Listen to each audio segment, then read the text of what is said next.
and angry and aggressive Donald Trump was. I mean, I literally think about, I work for a lot of women candidates. Folks say that we shouldn't have women in leadership positions because they'll be too emotional in making decisions. Well, Donald Trump and J.D. Vance, they were a little too emotional in these decisions and these conversations and getting us further away from a ceasefire. I mean, is it worth it? I mean, was not putting on a tie worth it? In this video, Scott Jennings is back to bring yet another CNN panel back to reality. Scott Jennings and the panel discussed Donald Trump's recent contentious meeting with Vladimir Zelensky. With that, let's watch Scott Jennings torch another woke CNN panel filled with idiots. I think Donald Trump is very unhappy with the way Zelensky conducted himself in the Oval Office. He is serious about getting both countries to the table. And you talk about pulling the rug out from underneath someone. Well, who pulled the rug out first? Zelensky was supposed to show up at the White House Friday for a perfunctory meeting and sign this deal, which would have bound the United States and Ukraine closer together. And he just couldn't bring himself to just sign the papers and head out. And so, look, I think Trump ran on ending the war. He said day one. We're not at day one right now, but he wants to end the war as soon as possible. He has managed to engage Putin in some kind of conversation. He thought he was engaging Zelensky. And then Zelensky goes out today and says, oh, we're very, very far away from ending the war. The exact wrong thing to do. I don't know who he's getting his political advice from, but he needs to stop listening. It sounds like maybe Chris Murphy and other Senate Democrats. If you want to understand how to deal with Donald Trump, those are the wrong clowns to consult with. Maybe for balloon animals at a child's birthday party, but not for geopolitical advice. In order to give Zelensky a lesson in what makes Donald Trump happy, he's going to give Putin an advantage on the battlefield. That could be, I mean, that could mean the difference between basically a conflict that is at a stalemate and Russia actually being able to do some things that they have not been able to do of late. Well, look, I think Donald Trump is using leverage, as he should. He wants to get Zelensky to the negotiating table. He wants to get a ceasefire. He wants to stop the killing. I think those are all good things. The fact that Putin might benefit from it, I don't think that's going to be the case, because I think, first of all, the EU nations are going to step in. They're going to fill the void. And I think at some point, Zelensky has to have an end game. If he thinks he's going to defeat Russia, he's delusional. His end game has to be to get to the table, get the best deal he can make, and that would start with a ceasefire and not going to the White House dressed like a schlub. I mean, okay, we're back to this again. Well, you know what? When you go to see your banker, you don't wear a suit like that. The United States is a banker, but is what you're saying. But he came to Congress wearing the same thing. Churchill would come to the United States wearing essentially military fatigues. I mean, this is nothing new. It's just only become an issue now for some reason. Well, I think it was that and the whole demeanor. He was disrespectful. When, using a private sector analogy, when you go to your banker, you put on your best suit, you act respectful, you act grateful, you don't act like a thug, and that's exactly what's... It's not just about the outfit he wore.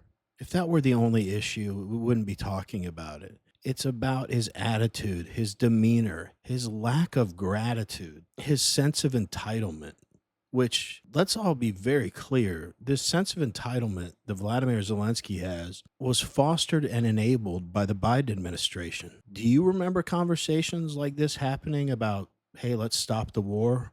Or do you remember conversations happening that were like, how much more money do you need? And someone in there mentioned that, you know, some EU nations will fill the void. They should fill the void. Why are we the banker for the entire world when we're in insane debt? Donald Trump ran on America first. This ain't America first. Zelensky had an opportunity to pull the United States even closer to Ukraine as an ally.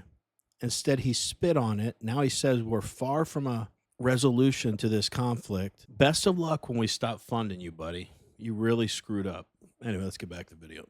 Zelensky like a thug. Wow. He is a president of a country that has been invaded by a very strong aggressor in Russia, and to come to the United States that has for so many years been an unwavering ally to Ukraine, to be berated as if they were the ones that invaded Russia. And then all the Republican senators could talk about is what he wore. This man is literally trying to defend his nation against Russia. And what we understand about him defending Ukraine against Russia is also to make sure other European nations won't be invaded. The saddest part about all of this, in addition to Russian media praising Donald Trump, which, my God, I can't believe that we can't even agree that that is horrible, is how emotional and petty and angry and aggressive Donald Trump was. I mean, I literally think about, I work for a lot of women candidates. Folks say that we shouldn't have women in leadership positions because they'll be too emotional in making decisions. Well, Donald Trump and J.D. Vance, they were a little too emotional in these decisions and these conversations and getting us further away from a ceasefire. I mean, is it worth it? I mean, was not putting on a tie worth it? Was calling Donald Trump? That's is it worth the last it? thing that he's Is it worried about. Look, he's worried about protecting his nation. Y'all love to do that and gaslight people for being in the position that you brought it up. You called him names. Brought it up. You called him names. He called him a thug. You said that he didn't dress the way that he should have. One thing about Russia that's true, they suck. Okay, look, they invaded Ukraine. They've lost 700. By the way, but why can't President Trump say that? For very clearly saying that. But here's what I see. They've lost 700,000 people dead or wounded. They've spent untold amounts of money. They've gained barely any territory in 3 years. The Ukrainians have fought them bravely and courageously. At the same time, why can't Donald Trump say that? At the same time, the political will in the United States to open-ended fund a stalemate is dropping rapidly. The American people want this to come to a conclusion. I think Zelensky is misreading the American political situation. Maybe it was true 3 years ago. Today, people want this to come to an end, and there's a way this ends where he wins. But don't you and think he cannot Zelensky accept above the win. anybody else wants this to end? He has absolutely You're very no right end about that. But game. Bruce, let me ask you a question. Sure. You called him a thug. Why did you call him that? I was a big fan of Zelensky in the beginning. I thought he was very courageous. I thought the Ukrainian people fought very courageously. I have spoken with a lot of Ukrainian leaders. They would like to see Zelensky come to the table and try and get a ceasefire. They're tired of the killing. I sent guns to Ukraine, okay? I supported Zelensky. I supported the government there and the fight and the cause. But now there's a point where he's not going to defeat Russia. Do you see how every response from someone on the panel has to do with it's about what he wore? They're trying to minimize everything down to that. The one woman started off her statement saying that the United States has been an unwavering ally to Ukraine. Exactly. How about some gratitude and some humility? And they're like, Donald Trump's getting so emotional. Wouldn't you be a little irritated if you were trying to broker a peace deal that benefited Vladimir Zelensky and he acted like a complete a-hole when he visited you at the Oval Office? And then when Scott Jennings said whatever he said, something like, Russia and Putin suck, okay? And he listed all the reasons why, and all of them were like, why didn't Donald Trump say that? Why didn't Donald Trump say that? Because he's trying to broker a peace deal. It doesn't mean he's cozying up to dictators, as you all like to say. Should he just unprovoked insult Russia for no reason and say they suck to Zelensky? Would that make him feel better? Anyway, let's get back to the video. What makes him a He's thug? delusional. I mean, I really want to Because ask you this because he I think came that and I'm acted trying to understand why the rhetoric has gone from we'd like him to come to the table on a peace deal to this guy is a dictator, this guy is a thug. Where is the evidence for this stuff? You don't go into the Oval Office with the president and the vice president, roll your eyes, try to lecture and interrupt the vice president, be combative with the president. That's not the place for that. Maybe in the back room, in the negotiating That table. makes him a thug? Yes. Putin is conducted throwing people himself very out of disrespectfully. windows, and Zelensky is a thug for responding in a conversation about his own country and about the history of his own country? Putin's an international gangster. I get it. But, you know, Donald Trump sent Steve Witkoff to the Middle East, and he was able to get a ceasefire between Hamas and Israel. So why can't Zelensky come to the table and try and get a ceasefire and end the killing? Alex, I want to make sure you get in here on this because obviously peace is going to be difficult to obtain. But If you like watching videos like this one, like and subscribe. We'd really appreciate it. Let's get back to the video. But I keep asking this question. I've asked it almost every night since we've been talking about this.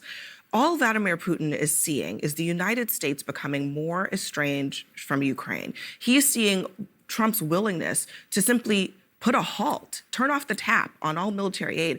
If you're Putin, how do you strategically go after this? I mean, essentially, you could just sit back and wait, hold out as long as possible. And it seems like Trump might just walk away from Ukraine. You don't have to do anything at all. I mean, that's essentially what he's doing. He's basically he's watching the fight take place, and he's saying, that's fine. Let the spat between the Oval Office go. Let them hold back on the aid. and I'm just going to watch this show unfold in front of me and figure out when I can take advantage of it. And it's the same. So Zelensky said today or yesterday he would not agree to a 1-month ceasefire, and for a reason. The spring fighting season is about to start, and it would give Putin an opportunity to sort of recharge and rearm to go again.